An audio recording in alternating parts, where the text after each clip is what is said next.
Olá, eu me chamo Enoque, sou professor de Direito Penal e Direito Processual Penal no Centro Universitário FACEX, aqui na cidade de Natal, capital do Rio Grande do Norte. E este é o seu canal Direito ao Assunto. E esta é uma aula de Direito Penal 4, que é o estudo dos crimes em espécie, a continuidade do estudo dos crimes em espécie. Então nós temos falado nas últimas aulas sobre os crimes contra a incolumidade pública, que são aqueles atos que atentam contra aquele complexo de medidas que o Estado deve adotar para o bem-estar, para garantir o bem-estar, a segurança dos cidadãos. Então, envolve construções, meio de transporte, distribuição de água, drenagem de água fluvial e pluvial, enfim, esse tipo de situação que o Estado precisa garantir para que os seus cidadãos vivam em segurança. E quem atenta contra essas medidas ou põe em risco a vida pública, a sociedade, grupo, pessoas, número não determinado de pessoas, atenta contra a incolumidade pública. Pois bem, falávamos sobre dolo, sobre culpa, tudo isso nas aulas passadas. Você pode acessar o nosso canal, pode acessar ali, tem uma playlist das aulas de Direito Penal 4, você vai ter todas essas aulas, são aulas curtas, não são aulas longas, e você pode assistir e se inteirar do que temos falado até aqui. Falávamos de dolo, falávamos de culpa, falávamos de crime de perigo comum, falávamos de crime de perigo individual, falávamos de crime de perigo coletivo, falávamos de crime de perigo concreto, crime de perigo abstrato. E um detalhe então, para a gente encerrar esse assunto, esse tema, é sobre a habitualidade que se exige em alguns dessas condutas para que então se caracterize o crime.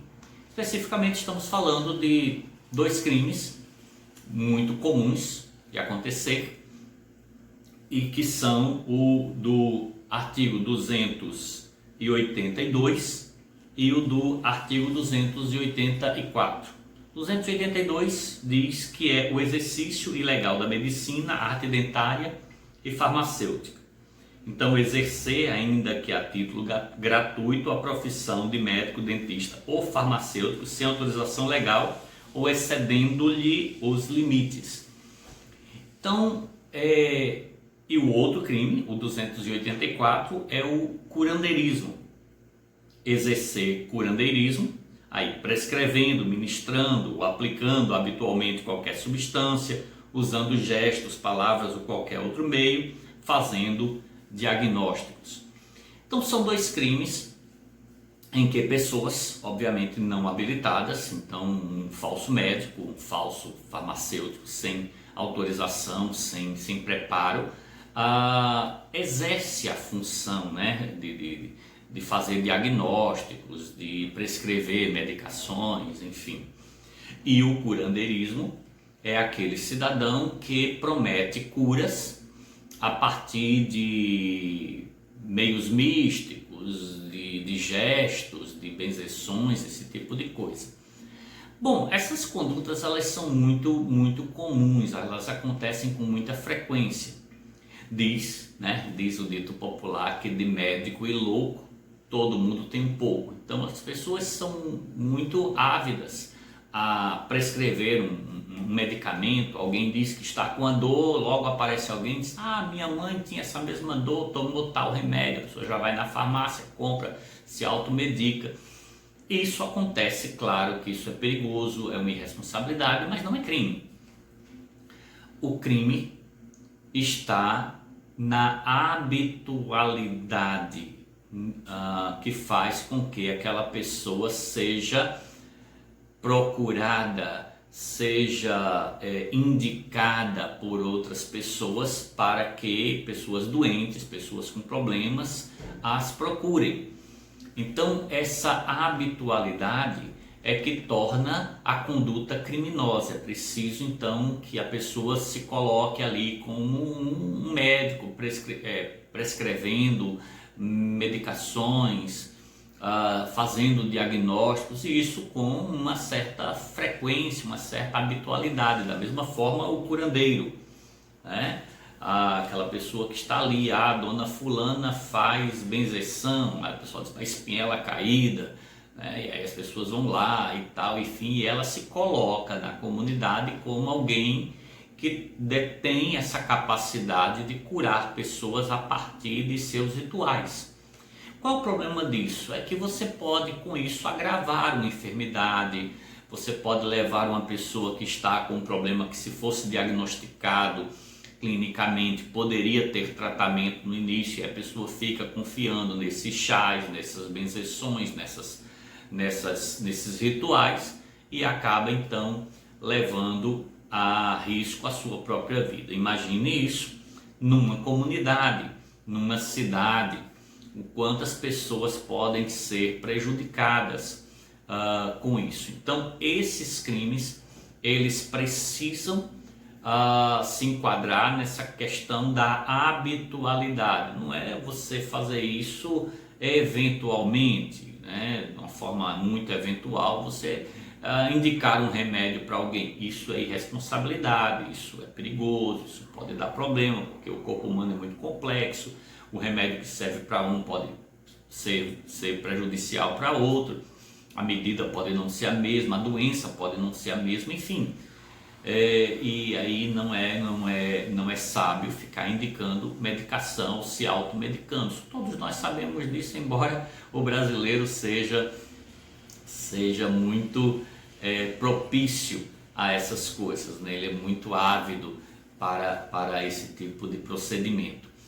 Mas quem faz isso com habitualidade, quem faz isso se colocando na posição de médico, de dentista, de farmacêutico, né? Enfim, essa pessoa então comete crime e pode então ser punido por cometer crime, e deve ser punido por cometer crime contra a incolumidade pública. Sem falar que essas condutas, elas também se enquadram daquele risco que estudamos na aula passada, daquelas agravantes do artigo 258. Dessa prática pode ocorrer o quê? Lesão corporal, alguém pode sair lesionado, alguém pode tomar um remédio e ter um efeito colateral e ficar com uma doença, um problema permanente, ou mesmo morrer.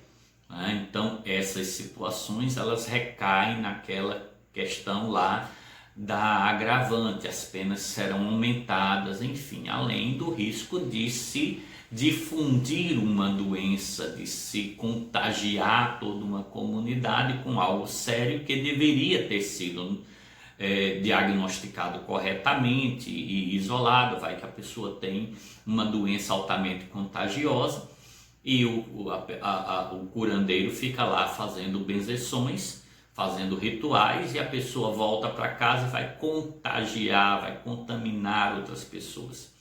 Então, esses dois crimes, eles estão incluídos, né, naquele grupo, naquele título de crimes contra a incolumidade pública, mas precisam da habitualidade, né, que a pessoa faça ou exercite essa conduta com habitualidade, para então se transformar em conduta criminosa, em conduta típica, né? Isso feito eventualmente é apenas uma questão irresponsável, né? E que pode trazer consequências, enfim, mas a habitualidade então já se configura crime. Bom, paramos por aqui. Próxima aula a gente já vai mudar de assunto, vamos deixar de falar dos crimes contra a incolumidade pública. Eu espero que você tenha gostado. O objetivo é que essas aulas sejam realmente curtas, né, para não ficar desinteressante. Eu espero que você tenha gostado. E se você gostou, acene com o seu like. Se não se inscreveu ainda no nosso canal, se inscreva. Isso contribui para que a gente permaneça aqui fazendo esse trabalho, gravando essas videoaulas para te ajudar e ajudar outras pessoas. Até a próxima aula.